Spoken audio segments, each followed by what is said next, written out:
계시록 8장 8절에서 11절입니다. 둘째 천사가 나팔을 부니 불붙는 큰 산과 같은 것이 바다에 던져지매 바다의 3분의 1이 피가 되고 바다 가운데 생명 가진 피조물들의 3분의 1이 죽고 배들의 3분의 1이 깨지더라. 셋째 천사가 나팔을 부니 횃불같이 타는 큰 별이 하늘에서 떨어져 강들의 3분의 1과 여러 물샘에 떨어지니 이 별 이름은 쓴 쑥이라. 물의 3분의 1이 쓴 쑥이 되매 그 물이 쓴물이 되므로 많은 사람이 죽더라. 아멘. 둘째 나팔이 울린 결과는 애굽의 첫 번째 재앙을 우리에게 기억나게 해줍니다. 바다의 3분의 1이 피가 됐다 그랬습니다.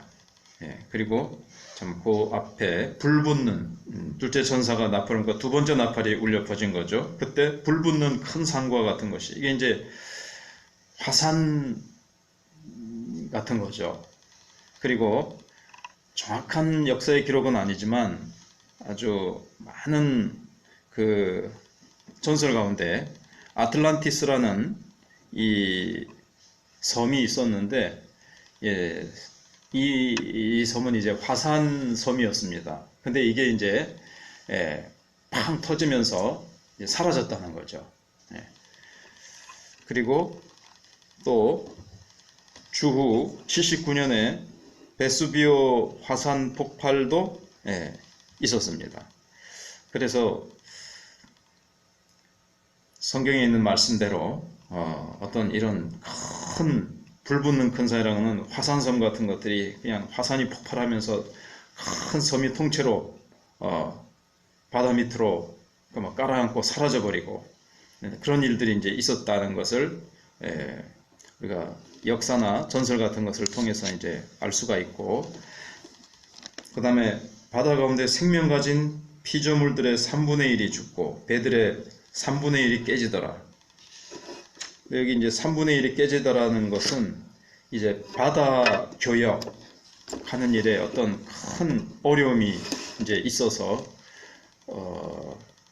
배를 싣고 교역하던 그런 일들에 어떤 어려움이 이제 생기게 됐다는 거죠.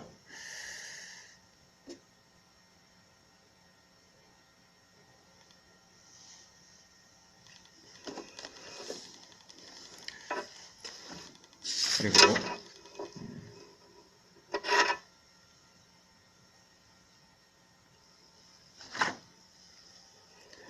여기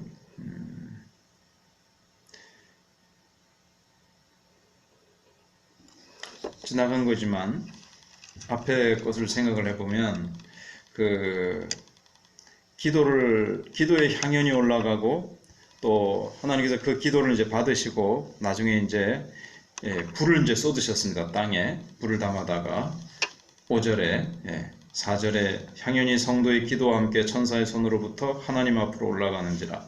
천사가 향로를 가지고 제단에 불을 담아다가 땅에 쏟음에 우레와 음성과 번개와 지진이 나더라. 그냥 이렇게 얘기하는 사람이 있습니다. 한번 좀 들어볼 만한 말인데, AD 70년에 이제 로마가 예루살렘에 쳐들어와 가지고 함락시키죠. 그리고 성전을 완전히 파괴시킵니다. 예수님이 말씀하신 대로 돌 하나 돌 위에 남지 않는다. 왜냐면은 그 돌에 보면은 금도 이제 거기 많이 사용이 됐잖아요. 그리고 이제 소문이 돌았습니다. 그 돌 안에 금이 많이 이제 그 안에 있다. 그래가지고 그 돌을 갖다가 전부 다 로마 군인들이 금부치를 찾으려고 돌을 전부 다 이제 다 하나씩 하나도 제대로 성한 게 없이 다 뜯어가지고 돌이 정말 돌 하나도 남지 않고 예수님의 말씀 그대로 이제 이루어졌고, 예루살렘 성전이 불타가지고 연기가 그냥 하늘로 쫙 이제 올라갔는데, 그때 이스라엘 백성들이 이제 막 불타는 성전을 보면서 막 하나님 앞에 막 그렇게 했을 거라는 거죠. 그 기도와 함께 그 연기가 올라가는 게, 그 연기와 함께 이스라엘 백성들이 그렇게 로마에 의해서 압제당하고 성전이 파괴당하고 할 때 하나님 앞에 부르짖는 기도가 이렇게 올라갔고, 그 다음에 이제 거기에 대해서 그들을 괴롭히게 했던 자들에게 나중에 어떻게 불이 쏟아지는가 하면 바로 여기 불 붙는 큰 산 같은 것이 탁 폭파돼서 사라져버리고, 그 다음에 폼페이라는 도시가 그 화산재로 덮여서 순식간에 그 안에서 음란하고 온갖 도덕적으로 타락한 짓을 하던 그런 지금 발굴을 해보니까 죄짓다가 그냥 그대로 화산재에 덮여가지고 죽은 사람들의 그 모습들이 쫙 나타나고 있는데, 이제 그것은 하나님 이제 불을 던져가지고 하나님께서 불을 쏟아서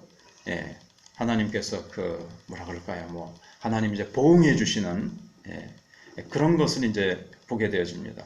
요게 딱 고사건은 아니더라도 그런 식으로 하나님의 백성들이 고난당하고 어려움 당할 때 그 기도가 하나님 앞에 올라갔고, 하나님께서는 그 원수들의 그것을 하나님께서 그들의 도시, 그렇게 죄짓고 음란하게 부도덕한 짓을 하고 있는 그 사람들에게 하나님께서 보응하시는 것이 역사 속에 시대마다 하나님께서 그렇게 있었다는 것을 보여줍니다.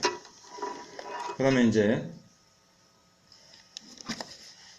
제가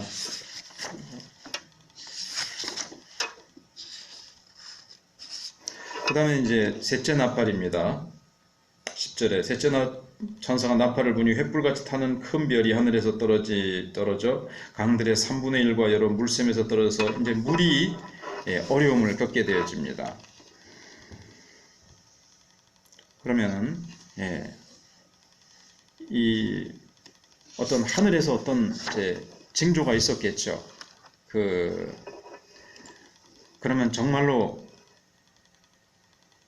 횃불같이 타는 큰 별이 하늘에서 떨어져서 물샘이 떨어져서 물이 막 쓰게 되어 사람들이 먹을 수 없게 되고, 이걸 문자적으로 보기보다는 어떤 인간이 사는 세상에 무시무시한 어떤 일들이 일어날 것이라는 겁니다. 분명히 어떤 자연 자원이 지금 많이 고갈되는 일이 이제 일어나는 겁니다. 많이 오염되고, 지금도 우리가 보면서 많이 지금 공기가 오염되고 지금 물들도 막 오염이 되죠. 그래가지고 물고기 속에 이제 막 우리가 막 버린 플라스틱을 막 버렸는데 플라스틱 가루가 자꾸 이제 물고기에게 쌓여가지고 그것이 다시 우리 식탁에 올라오는 일이라든가 이런 것들도 있지만, 아무튼 인간 생활을 유지해주는 우리의 그 물, 거기에 분명히 어떤 독이 들어가가지고 사람들이 많은 사람이 죽는 이런 사건이 구체적으로 이렇게 쓰여지고 있습니다. 그리고 요즘 얘기하고 있는 생물학전, 그래가지고 북한이나 중국이나 러시아나 각국마다 사실은 다 가지고 있는데, 물에다가 뭔가를 하나 탁 타버린다든가 공기 중에 뭘 탁 터뜨려 버리면은 수십만 명, 뭐 얼마나 많은 숫자를 살상하고 위협을 가할 수 있는 이런 무기들이 지금 개발되어 있습니다. 그래서 이 말씀은 어떤 물들 속에 독극물이 들어가가지고 많은 사람들이 그 물을 마시고 여기 보면 죽더라, 그렇게 되어 있습니다. 어쨌든 인간이 발전시킨 문명과 과학 문명이 다시 나중에 환경을 오염시켜서 인간에게 돌아올 걸 생각하지 않고 하게 되는 그런 일이든지 간에, 결론은 자관 우리의 인간의 자연 자원이 특별히 물 부분에 치명타가 일어나가지고 거기에 어떤 독소가 엄청나게 들어가가지고 많은 사람이 그 물 때문에 죽게 되어지는 이런 일이 일어날 것이라는 것입니다. 지금은 그와 비슷하게 물은 아니더라도 분명히 코로나가 전 세계에 팬데믹 현상을 일으키고 있습니다. 이런 것들이 성경에 되어지고 있는데, 7 나팔은 불신자에게 내리시는 하나님의 화요, 진노요, 심판인데, 그러나 그 속에는 하나님의 사랑이 들어 있습니다. 단번에 없애버리실 수도 있지만 3분의 1쯤 이렇게 하신다는 것은 경고지요. 그리고 회개할 기회를 주시는 것입니다. 이것을 보면서 하나님께서 하시는 일이구나. 우리가 죄에 대해서 하나님이 심판하시는구나 하면서 돌아오도록 하기 위한 또 하나님의 경고의 음성이라는 것을 우리가